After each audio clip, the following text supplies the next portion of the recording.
Toute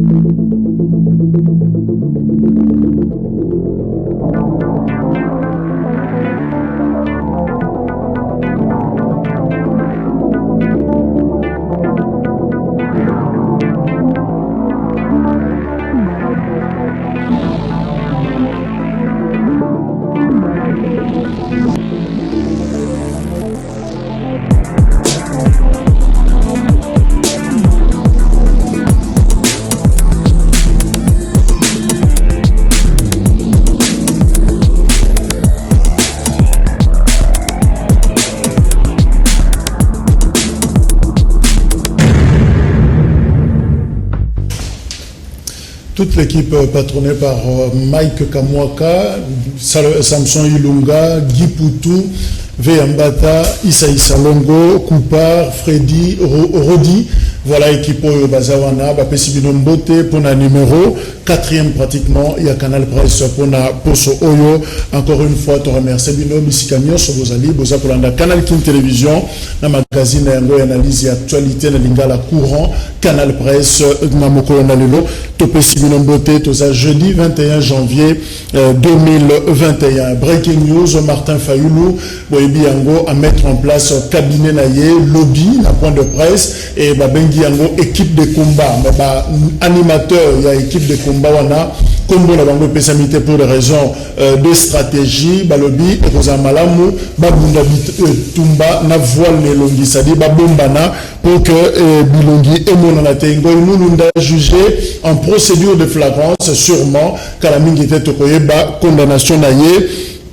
Toté, ce qui est aux par rapport à Yandenge, Yokiye et Paina Bazouzi, et d'ailleurs par rapport à dossier, on a Yakatanga, Gabriel Kyungu, notable Yakatanga, Alobi, il n'y aura ni guerre ethnique, ni indépendance du Katanga. Donc voilà, Maloba Oyo, cette notabilité Yakatanga, Alobi, Bitumba, entre Baethnie et Otigalaka jamais Kozala, indépendance au Katana Yakatanga, la République démocratique du Congo, on est en doto, il faut d'ailleurs que Bosana Yango. Na Paris Foot, il semble que Jean Bazakuna, comme d'ailleurs entreprise Zali Premium Games, Bazana 110 mois, pardon, il y a un paiement. Or, tu as vu que structure wana, il y a des autres cas pratiquement jeune Mbongo, la Bajeo, Bazako Beta, il y a loterie tous les jours, mais bateau Bazo Salakuna, ils ont un sérieux problème, il y a traitement, Bazo ko licencié Bango, na humeur, il y a Bakonzina Bango, toilette topé, lieu d'aisance exaté,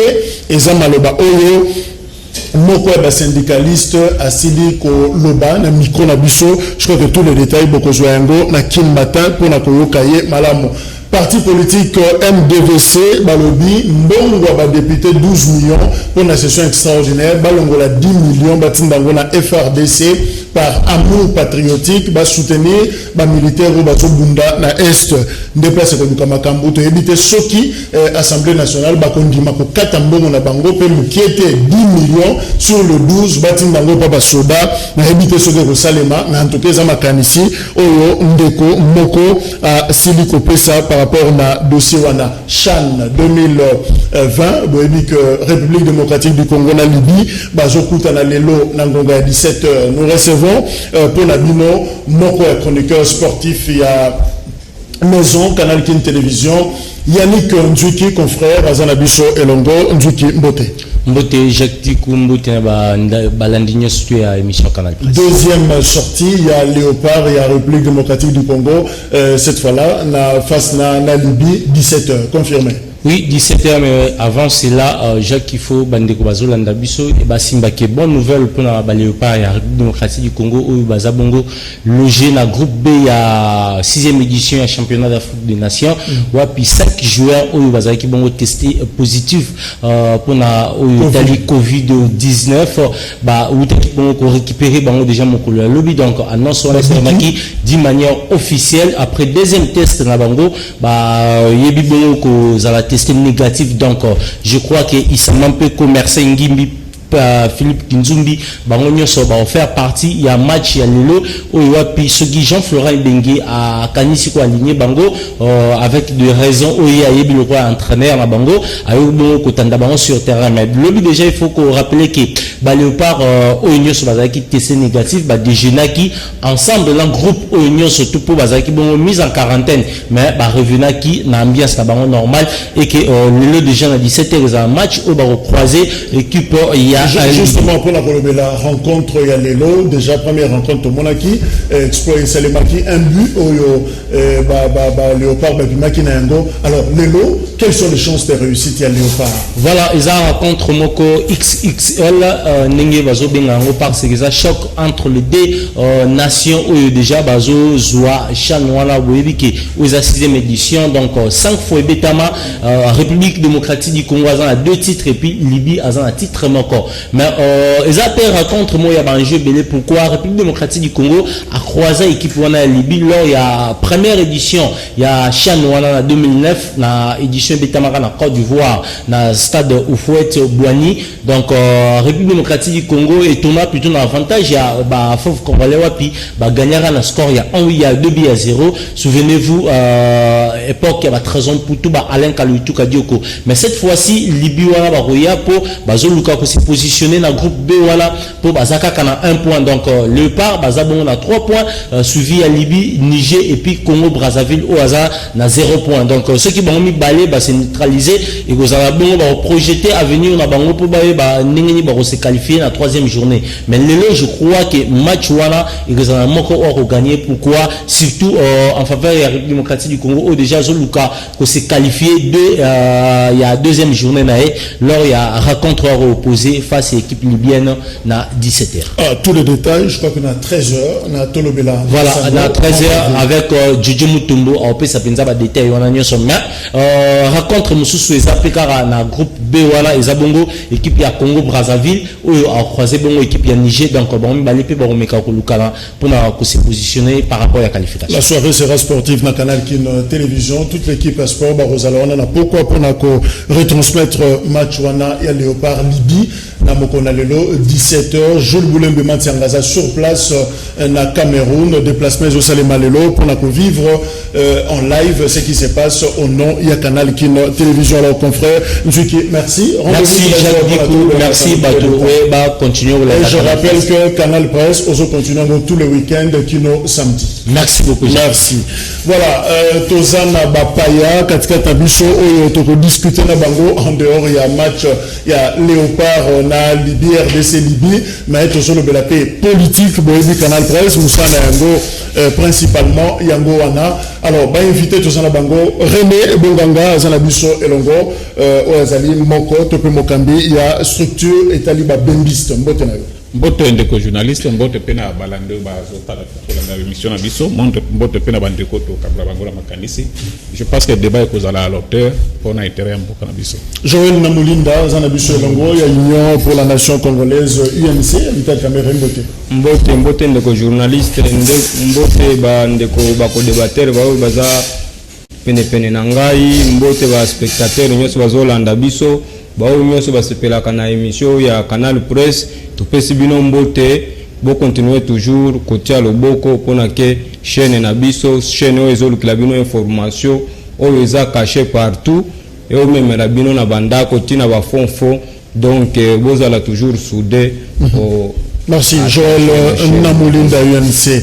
Tout est calme. Azanabiso Elongo Smalto Patrick Chaba, président, il y a groupe de réflexion d'élite Tshisekediste, P allié, il y a UDPS cadre d'ailleurs, Mbotenayon de Chaba.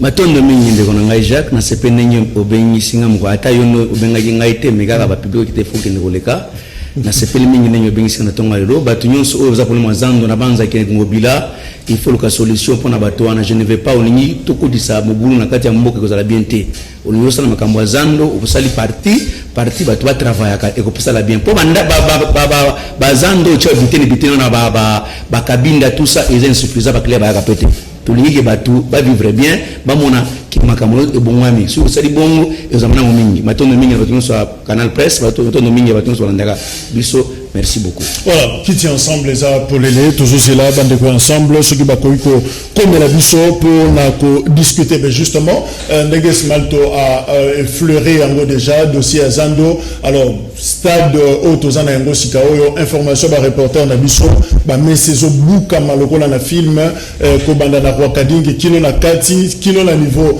il y a venu du commerce, parce que bouka déjà, boutou, basi ba bouka ki, sur les ana mesano na Zando, au niveau que le picola yango, au que le chamo sika mususu, c'est peut-être le moment, parce que, au cours que coûte yango, le sous-souté, image yango wana, la réalisation.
Voilà, situation en Nazando, image pratiquement à Kouiba, na téléphone, c'était pas facile.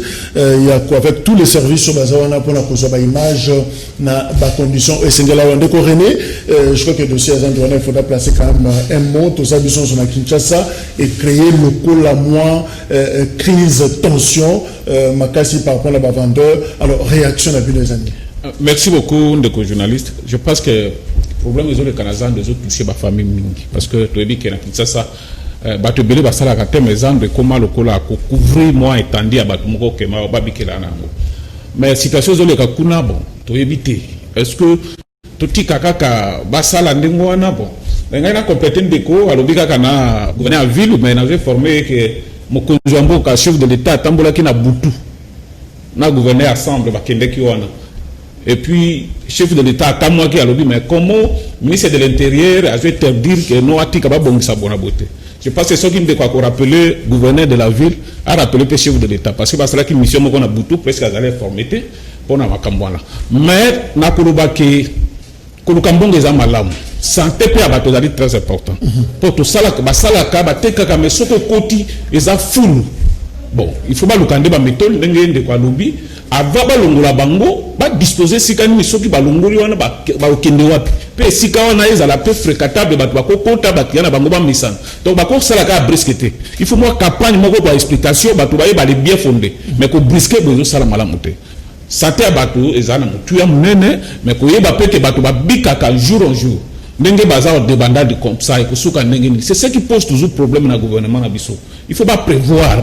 Que non seulement tout ça est kaboué, il faut tout bon sabo. Mais que ça la brisque et ça malamuté. Voilà. Alors, Joël, est-ce qu'il y a un problème, il y a planification au niveau il y a ville parce que tu zombi dans la situation de l'année passée, lors il y a confinement, tant que mais quelques cangazans de l'Ukoso, tout le monde sait que ça a donné en termes il y a la réaction, on dirait que c'est presque la même situation aux autres années. Encore vendeur, bah surpris, et ainsi que Bagokende, apparemment ils sont mécontents, mais obligation payer à Kobongisa Zandu et ça toujours pour peser. Le gouverneur a dit il faut réhabiliter. Oui, ndeko journaliste oyo eza chaîne munene eza chaîne oyo eza suivi avant d'abord ya répondre na sujet na yo na fungula parenthèse muke na oloba par rapport ya ndeko moko ya INC alekaki awa alobi de n'importe quoi biso toza les enfants de non parenthèse discipline s'il vous plaît on répond d'abord à la question parce que nous sommes bandi yango alors cassure on est au Sambabé on répond d'abord à la question on va récupérer la situation là Sima. Voilà concernant situation où les lois prévoir na kati ya Zando ezamawa biso toza batu to bundaka pona état de droit le véritable état de droit dans un état là où les lois sont respectées. Donc, on a combattu pour instaurer cet état de droit, démocratiser le système, et que donc on ne peut plus encore revenir dans un état gendarme. Je pense que non, c'est le moment, un appel vibrant, on a lancé par le chef de l'État, nous devons instaurer un état-providence, là où il fait mieux vivre. Tango, Mutuzo Kamba, Bozaba Konzi, vous devez tenir compte des hydratats et la population. Et quand on gère, on doit toujours envisager des mesures subsidiaires. Kobengana batulelo na zando, c'est une bonne chose. Une autre chose, bozome mabango wa wapi. Na baïta normaux, avant d'abord il y a mesures, on envisage d'abord les mesures subsidiaires. Et il est vrai que non, cette marché des Andes ne mérite plus d'être là. A été construit à l'époque. Zinga, banda lelo ezaki lelo ebele ndenge lelo ezali te. Lelo Zando lelo ekomi étouffé, ba population, ba famille ekomi na kati. Mais que cela ne tienne, avant que le gouverneur azwa mesure wana, il devrait d'abord construire un autre marché de grande valeur plus que même Zando, modernisé. Parce que tant que nous avons tambour na bamikili ya poto na bamikili ya libanda, tozo mona bamboka mususu bazotonga bawenze modernisé. Pas au bawenze yo site mususu batonga. Voilà, et sengeli nano batonga nano site mususu avant nano ya kudegerpire batu na kati ya Zando. Faire ça, c'est envoyer tout un milieu de familles. Des milliers de familles na ba chômage avec des conditions précaires, ba famille tozo bunda donc eza kotinda bango na kikuluna na ba conditions moko précaires va se retrouver na balabala. Tu t'imagines maman o azoteka balo na e ndi ango afute la kandako ya $200 afute la bana Minerval tout bino wala muki d'un coup comme ça au bolongwa bobando obuka d'une manière brutalisée. Ça c'est manque de stratégie de gouverner. Donc on a aussi pas gouverneur sur les mesures na yoana.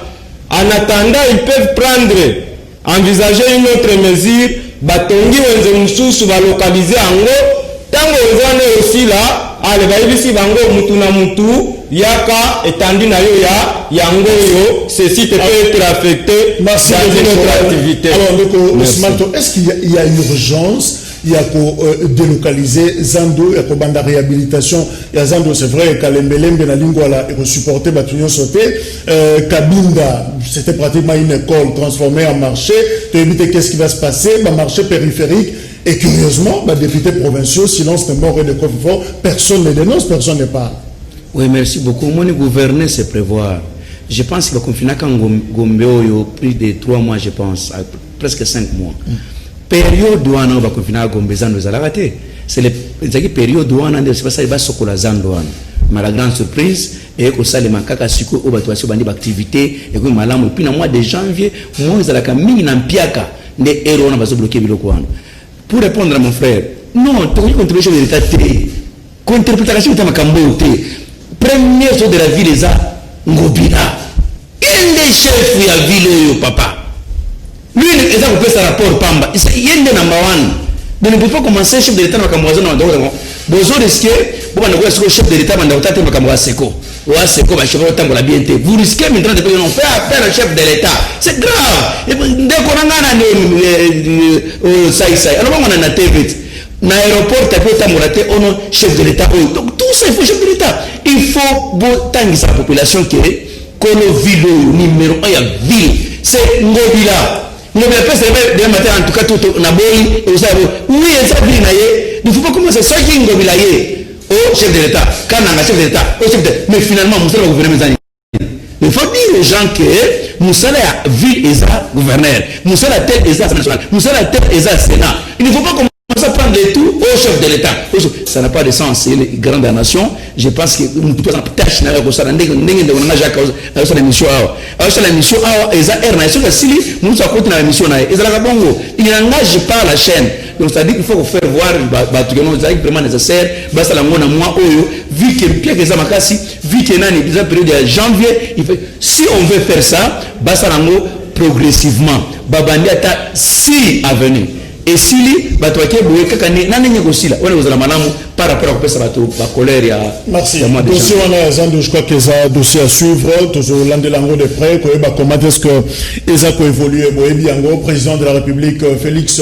Tshisekedi ayambaki Jean-Pierre Bemba Gombo Moïse Katumbi mais aussi Jean-Marc Kabundi a eu de pesa qui est présent na réunion wana. Évidemment, il y a eu un problème, il y a mise en commun, il y a vu Nabango par rapport à un certain nombre de points, notamment l'Ikamba Bakaï des charges et Okamaki partout. Jean-Marc Kabunda Sangisi, député, membre il y a Union Sacrée, na Béatrice, a Soli Nabango, a raconté Bango pratiquement, Oyo et l'Obama qui n'a rencontre, on a pratiquement top secrète, il y a Félix Tshisekedi, na quelques personnalités, on a. Et finalement, Bandeko, il y a MLC et allié, puis structure Union Sueza proche na Katumbi, basali communiqué na bango de presse lobby pour na koloba que regretter, proposer Jean-Marc Kabound, mais pour na bango la priorité est la poursuite, il y a la tractation, la task force au Bazanengo, na président de la République qui va continuer le président de la République, Ayambaki, député. 25 regroupements, peu partis politiques, membres, il y a Union Sacrée, je ne veux exclure personne. Ne parle plus de transfuges du FCC, tout le monde a un passé. Moutounio, ça a passé, comme Makambako Pelisse la Baninga, Diabo et Zan Souste, tout tourné par Johanna, tout avancé. Est-ce que Kofungo la porte, na Union Sacrée, na Moutounio, y a-t-il un danger? Est-ce que Zana Likama ne Korené? Merci beaucoup, ndeko journaliste. Je pense que na makambo ko bawana pona Marc Kabund. Tolandi communiqué conjoint à MLC ensemble. Basali dématu que makambo alobaki za lokuta. Tolandi peut témoignage à député moko azo fait partie de l'équipe de task force. Honorable Mbao. À ça qui peut dématu que za lokuta. Alors je me pose la question parce que la même personne dans quelques mois c'est que vous êtes la victime dans lokuta. L'Assemblée nationale a salaka sortie médiatique comme d'habitude que non, député, Bimsaka 7 millions et tout ça est capable pour justifier ma propos et qui n'a quitté Balongola qui est. Alors je me pose la question comment le Kouta en répétition, dérapage verbal en répétition, pourquoi ça? Et puis Azaraki Bosso il y a Bato FCC. Bato FCC wana oyo bango batiaki pression que ba divorcer na bango parce que surtout Bato FCC bazaki malamu balinga ba divorcer. Alors ako rassurer bango c'était encore grave ce qui n'a pas propos na yali ba que non tango Bemba Moïse balobi ndengwana devant chef de l'état na lobi pas question. C'est comme si la dernière décision de Outake Panaye. Or tozana mutu moko wazali dernière part sur le chef de l'état. Il y a cause de courage de le chef de l'état bongo pourquoi? Ça pose un problème maintenant, ce qui médiatique de quoi. Est-ce que ce qui est le moment qui bongoté? Pourquoi quelqu'un flatter bango bongo? N'a intérêt ni. Et les camusous sont là, qui peut nous comprendre lecture jusqu'à l'heure. Alors, ami se porter garde à veiller sur l'intérêt à battre FCC. Bongo battre sous. Société civile n'a pas veillé pour na bango. Assemblée n'a pas veillé pour na bango. Non. Je pense que sécurité à chacun de nous est allée garantie par la Constitution. Et Mouto a habilité à Makambouana, nous sommes allés chef de l'État et non Kabound. Ce que nous déplorons, ça n'arrange que moi. Kabound constitue un danger permanent pour l'IDPS. Là, je dis, vous allez plus sur votre témoin, moi par exemple, est parce que nous avons besoin, il y a unité, il y a cohésion. Parce que c'est le chef de l'État. À Sali, Bila. Il y a une FCC qui dit que basali déjà basali le komoko té a reprendre bango a luki ba énergie asik peu importe ce qui ba koya mais bazala na vision oyaye alors a communiquer au mususu au détriment ba wana pourquoi est-ce que bato wana et là ni nyasika ba koya ko sala o basala ki angote pendant 18 ans. C'est ça le problème. Il y a un zomona que bato mususu bazolo ba que non ndeko depuis amata punda kuna souci ezalaka zana bango akende ko mata punda c'est avec raison parce que tozana posa to kinde. Et pour ça qu'il a dit bato wana ya IDPS contradiction toujours. Il y a ça sortie médiatique. Ce qu'on t'a dit sortie médiatique et appliqué Kazadi ils allaient plus différent à Oyo et à Salaki. Peter Kazadi a remarqué clair, il a dit que bateau va passer crédibilité dans l'Union sacrée, ils allaient bemba na Moïse Katumbi. Peter Kazadi a dit au cadre, il y a des personnes qui ont dit avant même de mettre Marc Kabuntu. En tout cas, nous allons regretter mes propos na ndeko biso wana. Ponanga, ce qui chef d'État, qui vision est avancée, Batroko la Kabunda Pemisa Bamona. Alors, ce matin réaction par rapport à Yango, est-ce qu'il faudrait peut-être voir dans les candidats à Moni Yango, Kabund, il y a un problème de retenue, problème il y a humilité, à propos naïe, est-ce qu'il a joué rôle le Singela qui a joué jusqu'au point que Ndeko René a qualifié le dit à sa danger pour la UDPS? Maton Domingue, je salue d'abord le président Jean-Marc Abound, 520 gigas, le prophète politique à UDPS, Manzaka Mankoui. Olobia waki eza secret. Totanga secret za kolobanini. Et le secret za koloba qui n'est connu que d'une personne ou de fort peu de gens que l'on tient caché dont on dérobe la connaissance aux autres. C'est ça secret. Et ça qui secrété ndeko nanga lobi que sorti politique il y a Jean-Marc Abound et quoi incendier tout ça tout ce qu'il dit. Mais il y a un jour dans ce pays Jean-Marc Abound déjà comme chef de l'État. Tout ça à Congo un jour c'est monsieur Jean-Marc Abound comme chef de l'État. Et puis oui, attendez un jour, ce n'est pas aujourd'hui, un jour, il est encore jeune, il est encore trop jeune, un jour, et puis il dit encore, Nani, il ne pouvait pas, alors parce qu'il était contredit par Peter Kazadi. C'est faux. Peter Kazadi qui n'a pas solo avant Jean-Marc Abound Aloba.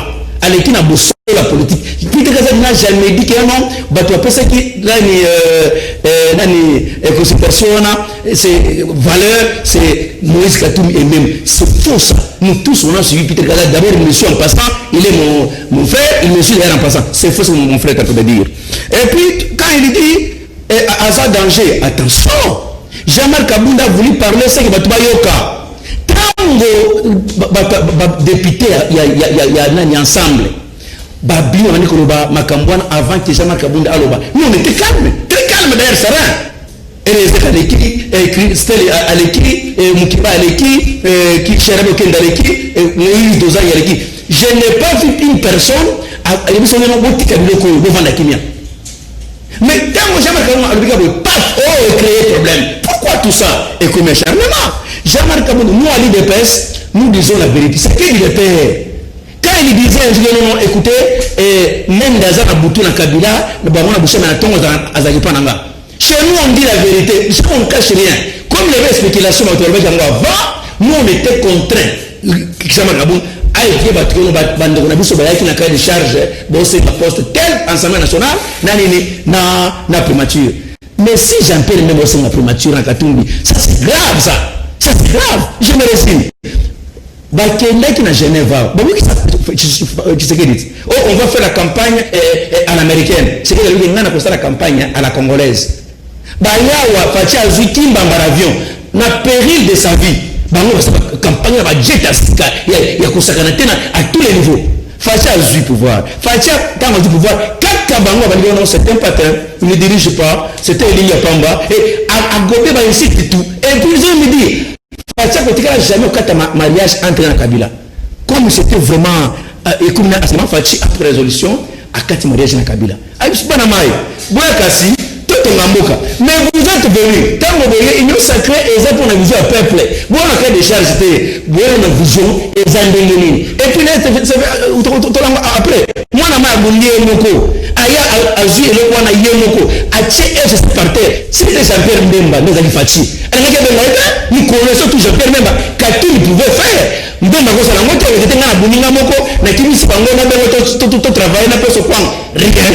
Donc le problème qui est là, il faut comprendre que Jean-Marc Abound, c'était vrai. Et puis on dit que Jean-Marc Abound dans le Parlement, c'était vrai. Aujourd'hui, moi je vais débloquer mon prix de 10 000 $.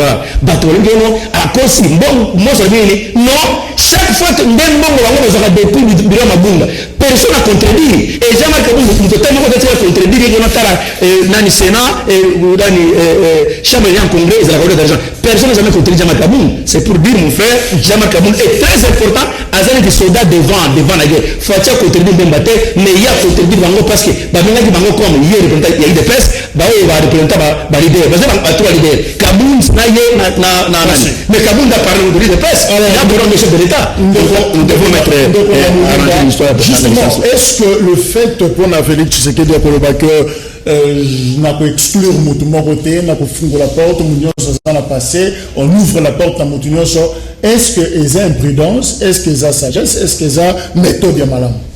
Bon, pour nous, ils ont méthode à malam. Quand on gère, on ne peut pas exclure la prémisse.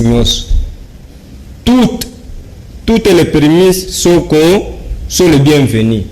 Mais nakati ya ba invité nyoso ba nyoso bae, il faut baza l'animer de bonne foi.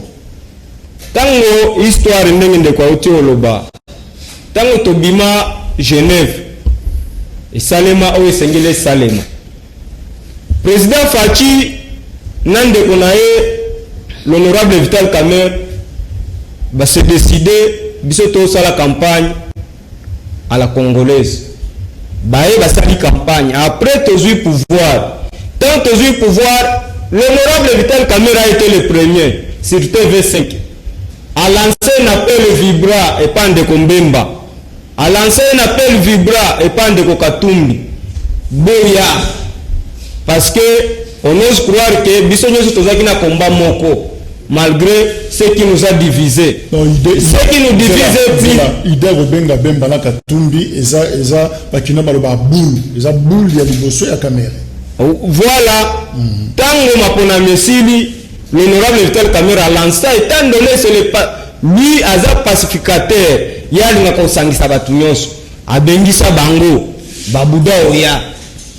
Lelo tango bae, bakomi oya na ba demande on les a exorbitant yanini. Mais qu'à cela ne tienne, à l'époque tant Kamerhe kenda na Kachachi, il n'a pas posé autant de conditions. Mais tant que va lobby que non, on a intérêt à mboka. Tout le monde peut faire bande ko ya IDPS nini. Lui n'a pas voulu faire tuer les gens. Alors vérifiez. Et puis c'est là de retour que méthodiquement tout le monde a osé maloba. Tant que le bien l'autre te vérifie on balamoko, le rôle ndeko ya bimbiste aza awa sur place.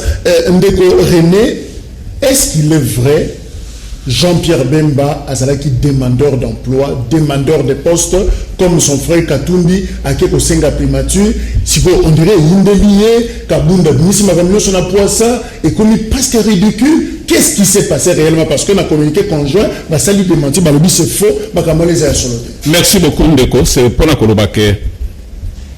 IDP c'est ça qu'on a le kuta. Bon, ceux qui communiquer conjoint ensemble dans MLC bateau bazar concerné. Bolanda qui sorti médiatique, il y a Franck Diongo hier. Il a balayé ça. Alors dit que eza le kuta. Et puis natangi kombo ya mutu. Il y a zolo bakaga, te ya baka vérité bonabo. Azo pesa élément mon côté. Mais ngai na zi communiquer conjoint ya MLC ensemble. Et de Mathieu Yango. Je rappelle que Franck Diongo Lobby, il juge très dangereux le propos de Kabound à l'égard de Bemba et Katumbi. Voilà. Nazi natangi kombo ya député ou azo faire partie de l'équipe wana pour créer task force équipe moko ezali contact na président puis na parlement pour constituer une nouvelle majorité. Donc mbawo azali na Kaboul comme équipe moko a dématir yango et azo filmer. C'est ce que je dis que il est pas ces accords à l'hôpital. C'est très grave ça. Non, il a bâti ça. Comportement na bango yangoana. Donc il ne fait pas la mutation c'est en été passe à la politique. C'est ce qui est très grave jusqu'à présent. Et puis basé on va poste. Alors ceux qui va makamba ba poste c'est dit ba il bazo ça la politique ceux qui besoin la poste à poste c'était pour la présidence besoin ça marque faut pour bon tout le débat que besoin la poste à poste. En tout cas moto na ya la politique sans ambition. Est-ce que c'est concevable balo makamba na bonabo? Mais en ce qui concerne ce problème-là, c'est faux et archi faux. Débat est sur base de ma principe. Ce qui ne quoi éviter. Mais ce qui est fanatique et Marc Kaboun, ata o à lobby, ça vérifie à yeka la condima de votre télé qu'ils allaient boui. Et ça nous monte. Bah témoin, c'est ça béné. À part déclaration à 100 de la MLC, bah démati yango. Mba ou a faire partie de la commission à démati yango. Fred Diongo a dit proche à Félix Tshisekedi. Et puis à l'objet tout haut que Félix nous a timé à l'obate. Puis à l'obate que non, Félix a quoi l'obate, Marc Kaboun. Donc décision, il y a Mboka, ils ont Mboka, Marc Kaboun ou il y a Mboka, il y a Félix. Merci pour la. C'est très clair. Merci pour la. Donc c'est pour la souki ça. Bande ko ba ke mutu nyonso aka na politique, ayaka na ambition. Au besoin de battre Macambo, cahier de charge et démesurer tout ça. Donc, il y a des gens qui politique. Ce qui ont de quoi y a une saison. On a mis signé un accord en Nairobi. Kenan a la Premier ministre. Ça, ce n'est pas les ambitions. Ça, ce n'est pas les postes. Et il vient côté. Donc, c'est ridicule. Alors, Ndeko Smalto, finalement, IDPS ça connaît un penchant plus sur dissident, il y a FCC qui est finalement partenaire de Bango ou la consultation. En fait, mon thème est Zawapi. Vous avez besoin de tout le monde ou vous avez besoin juste d'une partie? Merci. Moi, je vais le biais d'Ambembiste. Ce qui a tenu qui de rejoindre Mbizani à vous en répondre. Il aura en difficulté pour dire Bembiz à Banini. Gana Kabuna sécuriste né, Fatia sécuriste né. Engai na Fatina Kabun dans Augustin Kabou et tout ça sécuriste né. Je peux dire mon frère pour non IDPS parce qu'on a plateau comme il y en a politique à sans été. Oui, pandémie IDPS dans politique à sans été. Politique à sans été comme si pas chef de l'État. Politique à sans été qui s'est fait de la Katanga. Politique à sans été et beaucoup FCC comme bitena biteni. Politique à sans été c'est que même Mayaka tout ça musala. Politique à sans été comme qui est politique à sans été c'est que Fachi atteindre sur diplomatie. Politique à sans été nous sommes que Fachi là abimi yanki. Politique à sans été c'est que Fachi là a bien battu tout de table. Donc attention pour dire plateau politique à sans été. Bien c'est la politique à besoin na mbugo. Besoin besoin de la République. Besoin yango. Mais la nature connaît que les 5 points de la République, c'est pas une certaine sécurité. Donc, pour le moment, il faut beaucoup de respect avec l'IDPS. L'IDPS va tout le monde vivre à l'IDPS, en commençant par votre secrétaire général, il y a MLC. Tout ce monde là, il y a une école de formation IDPS. Donc, on s'est rendu compte quand on a IDPS, qu'on s'est rendu compte que c'est parti aux Ambaébi. Et il va tout et il va péter et côté maboko pembe pe la liste bato bazana na rapport mapping mutata moko taille de pas até mais non ambi vous dans l'histoire je sais pas encore enrichir là-dessus pour dire non écoutez nani biso IDPS na boy contredire na makamba jamais Kabou je n'ai pas répondu j'ai répondu bato bazala qui na mesa eza j'ai posé un peu de débat les gens risquent tout le temps question précise. Dans le stade actuel, parce que nous sommes sur le bac, mais vous avez besoin de bananes. Je vais répondre. Dans 4 personnes. Fachi, Chapelemba, Moïse Katoumi et Jean-Marc Kabound. Makamba Sola qui wana, ni bateau sur la base de quitté. Ni Dieu n'était pas là. Et ça, 4 personnes dans la messe. Nous avons tout le monde. Les chefs d'État tendent la main à tout le monde dans le nous tout à mon vision ailleurs travailler ensemble et ça nous maki et ça nous ibaki et ça qui que ce soit on a travailler dans vision il y a sacré il faut ailleurs on n'a pas chassé quiconque les gens étaient clairs dans discours à petit signe tout mais quand vous venez la idée oh ça que le peuple me retrouver pas na idée que ventre me retrouver parce que l'IDPS c'est le peuple d'abord même l'union sacrée concept en disant mon na katouana le peuple d'abord quand vous venez il est vrai chaque parti politique a son ambition mais attention il y a aussi des ambitions à revoir au rabais donc la bénédiction nanda au passe nanda on a quoi na bénédiction nanda on a on a le bilan na salon le tema na santé fola na chambre na mwasi na yo ça c'est un temps c'est ça. Quand vous venez, revoir d'abord votre décharge dans les lignes. Nous ne pouvons pas commencer à faire des choses pour tirer les choses à la longueur. Donc, il y a sacré, ils ont besoin d'avoir une union sur un boucan. Même Jacques, vous avez besoin d'une union sacrée. Même on a besoin de tout le monde, mais quand vous venez, suivez d'abord le chef de amis. Qui dirige Jean-Marc Kaboun, Félix? Non. C'est lui le peste qui connaît la politique. Non. Union sacrée, ils ont besoin chef de l'État. Il y a encore Jean-Marc Kaboun, parce que c'est Jean-Marc Kaboun qui engage l'IDPS. Qui engage ensemble? C'est Moïse Katumbi. Qui engage c'est Jean-Pierre Memba. Il a appelé diriger la partie one. Mais c'est vrai que tu vois, Jean-Marc Gaboun a parlé au nom de l'IDPS, pas au chef de l'État. Jean-Marc Gaboun n'est pas le chef de l'État. Il a parlé au nom de son parti politique. Il a répété, il a dit, il a refusé séance tenante. J'aimerais voir Jean-Pierre Memba à démentir en haut Moïse Katoum, qui est lui-même puis démentir on a dit, papa, vous n'étiez pas là. La ministre vous a dit, il était là, il assistait et il a dit. Alors, c'est la raison pour laquelle ce sont des histoires de tirer les choses à la longueur. Donc, il y a sacré, ils ont besoin. Joël Namoulinda, finalement, moi, attention, tu as moto penate, mais ce qu'il y a une tiers à wapi. Le caméra, position, le union sacré, oyo, nous sommes se retrouver. INC, bisonde va géniteur à pouvoir.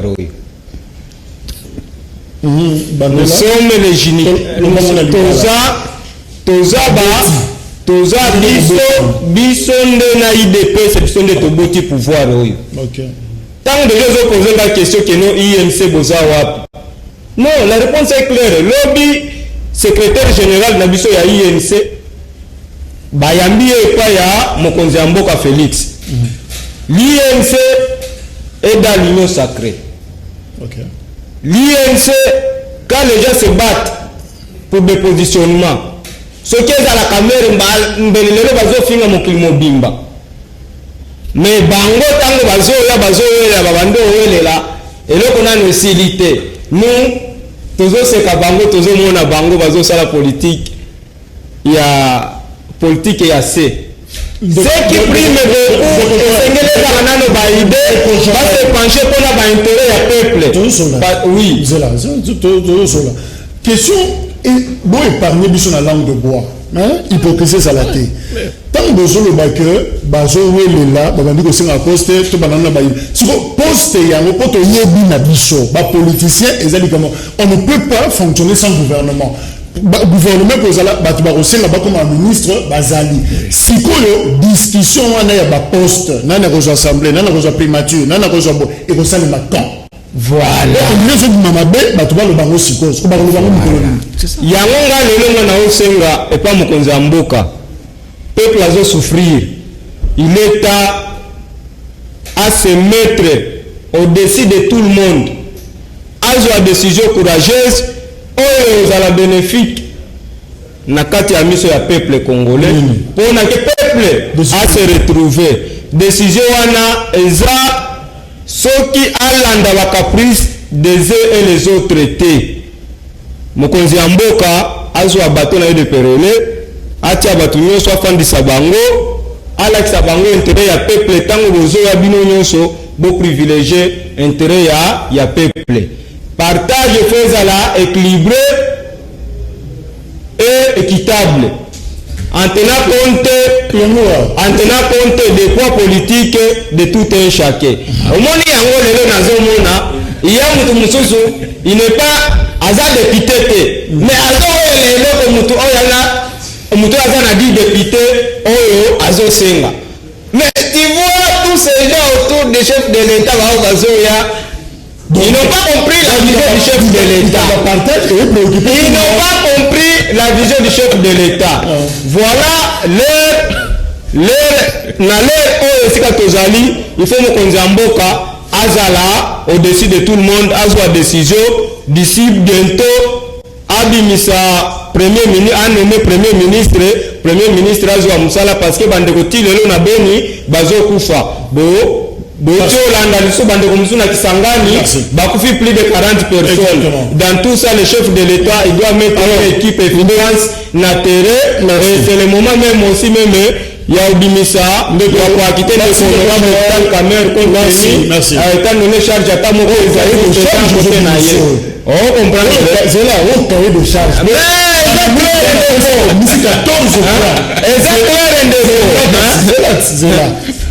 C'est une innocence qui connaît. toujours à corrompre dans des conditions. Ah oui, précaire. La repère sur Malobo aussi, ça cahier des charges. Alors, Ndeko René Bonganga, finalement, est-ce que l'Union sacrée n'est pas mal partie? Tout ce monde, on dirait, est comme il peut bien d'habiter entre Bahati Lukwembo na Steve Mbikai, baso ko beta na pena ndenge na bango, envie à vengeance est commis, méfiance est commis. On dirait bien que besoin supporter baninga ba transfuge ya FCCT, finalement ba ressentiment, mais maloba peut-être comme manana bandeko ya UDPS peut-être na ba réseaux sociaux, et eux à la pas très gentil à l'égard na bino ba partenaire ya Tshisekedi. Est-ce que déjà de pas ça m'a bêté? Et la grande question, tant que Tshisekedi a reçu le gouvernement, si on a vu que le gouvernement est 30 personnes, Nanya Kokota, Nanya Kotikal, est-ce que ça a déjà problème? Merci beaucoup, Ndeko Jacques. Mais avant de répondre à la question, c'est Pédé Nandeko, pour qu'il y ait des gens mais na sima magnoli le colamont. Et puis, au tournaki Ndeko, question mi balé, le baki, autre Kaboundou na Félix, n'a zo dirigé Mboka, à répondre à quitter. Ndeko na initié que, garde de la nation Azali Moko, comme on a Félix. Donc, na ba négociation union ces autres salawana bato ba kozwande rapport ba yena yango pas Félix et Félix a levé option ou bien a décidé comme Mokonzi Mboka. Ce n'est pas Kaboundou qui peut dire que non mais bonabo puisque dernière décision c'est le chef de l'État. Donc ceux qui ont pas Kaboundou ça Kaboundou que non. Magloba le ba kana ezana qualité na yote motako le ba bongo ezali chef de l'État. Il faut tous à la claire. Ouais que le ba pona biso Nazali Bembist, nous appartenons à un parti politique MLC où ils allaient discipliner. Donc, nous avons dit que wana, au moment où nous avons makambote, ils allaient débat, tout ça, là, c'est l'observation, et tant que les Congolais. Mais nous allons là, chef Nabiso, après Sabiso, ligne, puis tu kolanda yango. Nous avons dit que Mokonzi a lobby kuna, na yana leur na banda pour la bango, non. Donc, on a dit que na lobby et loko, et contredit cadre à MLC Moussous. C'est comme ça que nous allons discipliner. Pas la biso, nous allons discipliner. Le MLC, c'est une bonne école. Nous dit très bien. On m'a dit que poste bonabo. Gestion des ambitions. Simplement ça. Nous découpons le but que nous, c'est que ça ne va pas tenir compte de la poids politique de chacun. Oh, il y a un côté. Oh, il y a un bonabo. On a tout ça. Nous découpons éclaircir le biseau très bien. Le problème est la gestion des ambitions va tenir compte de la poids politique. Maintenant, tout le monde na FCC, na bawe baye. Bango bazo sepelanani a dévier. Mais décoration c'est que ceux qui FCC bazalaki malambo. Pourquoi bakabona kina bango? Donc là si bitao yo bakabona nde bazongi bien balandira bango. Bazonga yesusu bango. Donc ça la choix clair. Ou bien ezalaki jeune na bango na kabila keno tambrouiller bango bango tozo magba na biso. Lelo ndenge kombe ya liao ezotanga makebi ma président assemblée. Bolongoli moto a PPD, le remplacer na moto a PPD. Bo salimini. Parce qu'il y a un net ailleurs, alors il y a PPD. Est-ce que vous avez besoin d'exclure Baninga Telo que tu sais que dans ce bois il y a PPD? On dirait besoin de Baninga. Déjà les saletés. Non. Déjà il faut la bangote. Mais pas tout ma bête. Oui, mais la bangote bandoki. Bangote la tu bangote baza bandoki. O baza bangote. On va essayer que 18 ans basale le côté. Et ça il va bandoki. Au second, biso to ndimi to lobite, biso Félix Dengo zana bato na biso to goyate. Tant que to moni ba signaux fort. Que ya kabona bango to lobi donc to yé pour l'intérêt mboka to continuer mais ceux qui a lobi azonga yesu sur batwana et que ça va difficile to poité bazali ba congolais ba travailler pe ba mende ba yé bazali azali député est-ce que ceux qui a yona na ko bengana za la député non c'est la député mais total asiku problème les ali d'abord manque kabune fois na maturité bato nyonso ba yé ba longo ba parti politique na bango te au second bon yebi ndenge constitution lobi que ceux qui mota lobi que longo na parti tel automatiquement à perdre mandat naïe. Donc même des bazawana, bah comme se représenter la liste nini. Parce que nous salaires et formateurs, nous salaires ajoute d'actifier bateau sur base. Il y a un regroupement et un parti politique. Bateau le coup la barrière wana. A comme se présenter la comboana. Pour PPRD et mis ça derrière la union sacrée. Jusque là. Donc on le baba c'est il y a Mende, bien sûr pour tout le monde Mende numéro 1 à Yohana. Mais on se solo ba yé d'une façon individuelle. Donc informateur comme on voit, il y a yakao, ambition de la non. Nous sommes sur base de parti politique en présence. Merci. C'est comme ça. Alors, avant tout temps un message, est-ce que, question précise, Félix Tshisekedi peut être poussé à Balola Congo, pour tourner le dos, na Bemba, na Katumbi, Batumusu Balobi, vous l'avez fait peut-être na Genève, au Pessi Baninga Yoso Congo, au Sali Angola Kabila divorce et Salami, on dirait nature, on est au Pessi Baninga aussi facilement, Mukongo Zali, et finalement l'IDPS restera seul maître à bord, c'est presque une dictature qui s'annonce. accordé nga pe minute ya ndenge accordé ndeko nanga banda déjà parce que sur déjà on dirait aux autres parce que azam ya kolochen pese biso pe minute ya banda koloba nazo répondre encore na rubiboui alobi na répondre que j'ai répondu les chefs de l'État n'engagent pas l'IDPS. C'est Kabound qui engage l'IDPS. C'est Mbemba qui engage le mouvement. C'est que les chefs de l'État engagent la nation. Makambo l'IDPS Fatini de près de loin. Donc c'est Kabound qui engage l'IDPS. Et puis je répète encore, il dit tout le monde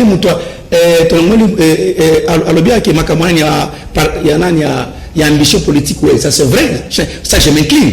Mais ambition, vous êtes en Angleterre. Mais on est en train de suivre les poids politiques qui a Moutou. Même vous en avez combien? Vous en avez 17 députés. 17 au sein de ce poste net et après ministre. Papa. Même vous en avez combien? Et ça, c'était les États-Unis. Ils ont été. Pour Ekamon, ils ont comme 36. Pour encore entrer en profondeur. Fatih a besoin de travailler dans Jean-Pierre Mbemba, dans Moïse Katumbi. À une condition, dans la vision. Ceux qui baillent. Na baka de charge au détriment du peuple fatia ko beta bango ngenga beti mkongo pa kabila na so précision balanda vision na ye de bakotambola ensemble vision ngo ezanini c'est-à-dire basenge loko non ce n'est pas ce que j'ai dit bakoti ko senga eloko mais autant force politique yo ozana ngona kati niveau parlement fatia cherche quoi fatia a besoin ya parlement et comme aïe et banda ko répondre na vision na et ça aussi majeur à Pachango bon ce qui Katumbi a besoin assemblée peut-être il y a où donc il y a spéculation Bemba a besoin primaturité ba peut-être Bahati ou quelqu'un d'autre bino ko bonisa ko pesa bonde je te bongisi nga nazana makanisa chef de l'état naza informateur naza unité naza très musika mais nous le point de vue qui m'engage moi seul Bahati za na député ko kabisa nyoso à cause ya ngo primature Bahati Assemblée nationale si vous le dites que les awazo yango mais bango ba député Belès on le dit que ba député pas FCC écoutez FCC travaille à l'époque pour les rois de Kingakati pour le moment FCC n'existe plus ne parlez pas de FCC parlons aussi de l'union sacrée parce que ni Ekash FCC et Koufa tout le monde a moko ya union sacrée à l'époque c'était deux autorités morales pour le moment autorité morale manquant qui est Fatisel donc il vient de parler non bon on va faire FCC donc on va bisoter c'est ce que nous refusons bailler la force politique bailler envers nous pour nous soutenir mais on accepte par contre il n'y a pas de problème mais à une condition de travailler sur la vie du chef de l'État donc là il n'y a pas de microbe là il n'y a pas un débat à faire là-dessus merci mais vous le citez oui pourquoi peuple boyoka au moins pourquoi même maintenant primature na Katumbi na Assemblée nationale pour bloquer Fatiera pour le animateur à CENI ce que yango toyebeli bango tomoni musika déjà ngana politique ezalaki bongo ke babloke yango konoye banimateur ya CENI bango babloke biso tomonaka musika muni de pes tomonaka très loin tomonaka ndoki musika tobeli monoki po atimamamo yango tozala pour le moment on le bébélé merci c'est à prendre sous réserve parce qu'il faudra encore précision tout un message bonjour yebisa moto wana ya UDPS bayebaka que Katumbi akoya te kosenga poste pe tokozela bango na 2023 ki yanke wana ezosi la bango bozela retour ya Raïs. Bonjour, monsieur Miboto, Azo, Boukabanda, Kuna village Bissiala, province Maïndombe, en complicité. Non, monsieur, non, j'ai demandé à Bandeko Bazo Komelabiso, ne citez surtout pas le nom, il y a Batou, ce qui étoffé vraiment un message dans la minorité, parce que Borotia Bisso vraiment en difficulté, Borotan la Moto, peut-être que l'information s'appelle Nengonate, et qu'on a vraiment mal à monter, donc en toute responsabilité. Épargnez-nous un message, Bengi Bisso Pembeni, on raconte Bisso, pour vérifier l'information, c'est alors que tu recollectes un go. Bonjour Canal Presse, René Bonganga, au Monesika Bokendaki, Nano Bomonita. Awa, message, bonjour, UDPS Karakoloba, Moussala Ezate, Eric Itoko, bonjour, Awa, c'est créé, Bani la partage, Yagato, UNC Asenga, Korea, Kenya, Ginette Nsungu Nanjili, bonjour, Makambo Yazando, Ezaba Douleur, Yazeni, Gentini, Azana Mission, Yamabe, ingénieur DD, bonjour, Batu Yazando, Bafuta, Kabatax, Yasalubrité, pourquoi, Bosoto, Ekoyoko, Koma Bongo, député provinciaux, à vous, monsieur Nteto, depuis Mongafula. Bonjour Canal Presse. Bisso Bajan y a issu, Tozan a 3 ans sans salaire ni prime, la prime sort, mais monsieur Atangi Pe Asusu Kombo, secrétaire général il y a le gars azo bouffer pe azo protéger ba tout mususu voilà ministre de la fonction publique to sengi na ye atala likambo wana par rapport na bandeko oyo ba futamite bonjour valeur bazo bolobela biso pona problème ya ram faites un effort pour tout tika la toujours na sujet oyo tozo développer na mokolo et vous allez komoko ya malama alors ndeko Joël au niveau le banini par rapport na tout ce qu'il y a comme situation est-ce que photo chango ezaba douleur ya kobota ya zemi ya grossesse ne fayulu alobaki to ezata biloko ezo le prémonitoire ezo la sake et simbate te ndeko. Jamais dans la vie que le bakeno tout est impossible. C'est là où maintenant l'intelligence artificielle caméra risque yaka. Donc il y a na kachache va diaboliser mais il peut ça résultat. Les lopes qui sont qui le lati ma boko na kati ya pat au mona machine et on s'accélérer rapidement. Na yango biso awa lero asa prisonnier. Tant déjà zo loba keno accord à Nairobi et cache ezali sous tête cache ezali continue toujours à exister et être opérationnel. Cache les accords tiennent liés à ce qu'ils les ont fait. Donc ce n'est pas un individu na plateau comme ça qui peut déclarer que non accord au cache ezali sous tête non. Ça, c'est usurpation. Donc, prématuré, oui, que ça le tient. Le chef de l'État, Azana, n'a pouvoir, il y a à Nairobi, elle a appliqué dans toute son intégralité. Sans caméra. Donc, non, caméra est là. Donc, depuis le procès Banda, nulle part, qui ça va démontrer que non, caméra Iba. On a vite compris, en droit, on ne peut pas mener une instruction dans une semaine. Et dans une autre semaine, faire un jugement dans un dossier présumé de détournement. Et tout à l'heure, ça le matin, à Mokilata, mon côté. Bolanda, Kabamikilino, soit porté à la Afrique et partout. Dossier, excusez-moi, les journalistes de Bandekozo, ça va ma parole délai. Zelanga monto pena chité ndeko.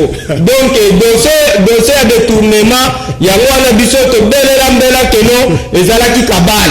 Jamais on peut instruire le dossier de il y a détournement dans une semaine, dans une autre semaine. Ndena yango biso to lobby. Étant donné il n'y a pas de preuve. Jusqu'à présent, ba preuve ata moko et la kisamate. Il y a longtemps que tu as vu que non, le DGG, le DDG,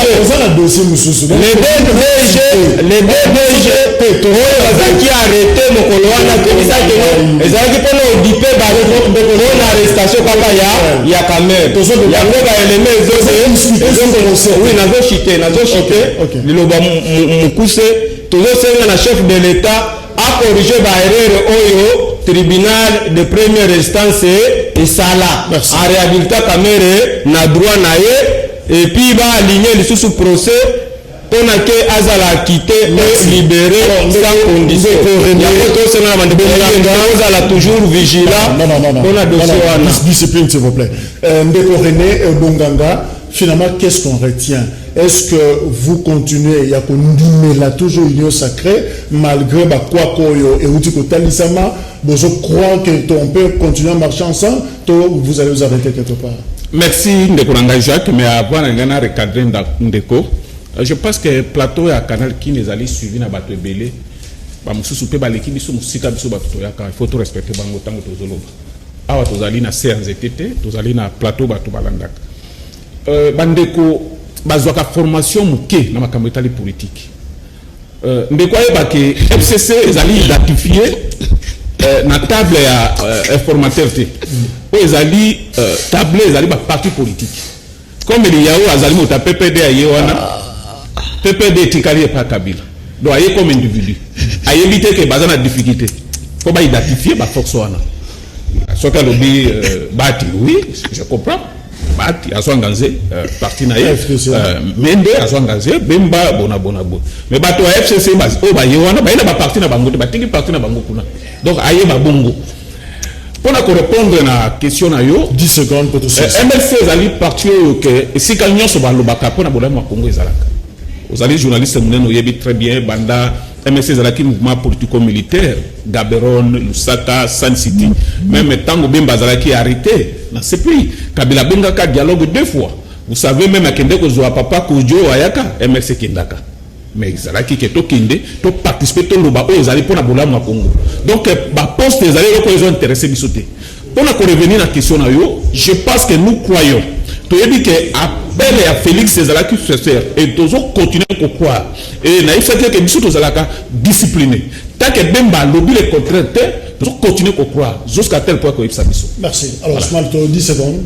Oui, merci beaucoup. Je pense que nous travaillons pour l'Union. Je crois que je recadre encore mon frère pour ma camarade. Nous sommes sur des pétos politique en ZT.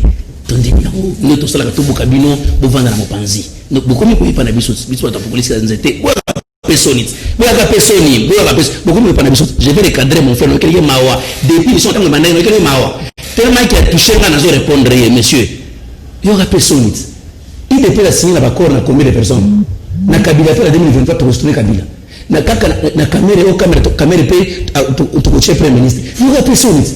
Et puis, tu soulèves même les questions, il y a doctrine en droit, monsieur. Il y a des choses, dans un andalou, c'est quoi, c'est Kayo. Kamer, c'est un voleur, mais notre partenaire, et les droits. Écoutez, papa Jacques, Jacques, il connaît pourquoi. Jacques, Kamer connaît pourquoi. Il est connu pour détournement. Ce n'est pas moi. Qualification à droit. Ce n'est pas moi. Ce n'est pas moi qui ai dit ça, mais c'est la justice. J'ai voulu le cadrer encore. Au moins, ceux qui m'ont dit que vous risquez encore de nous énerver. Nous voulons tout simplement, et nous, je t'apprends aujourd'hui, et je suis là-bas autorisé. Cache Koufa. Caméra et Cache Koufa. On fait Cache. Ici, nous parlons de l'union sacrée, tu mélanges les serveurs de l'élection. Non, non, cache. Merci. Vous ne pas Merci. Cache. Au revoir.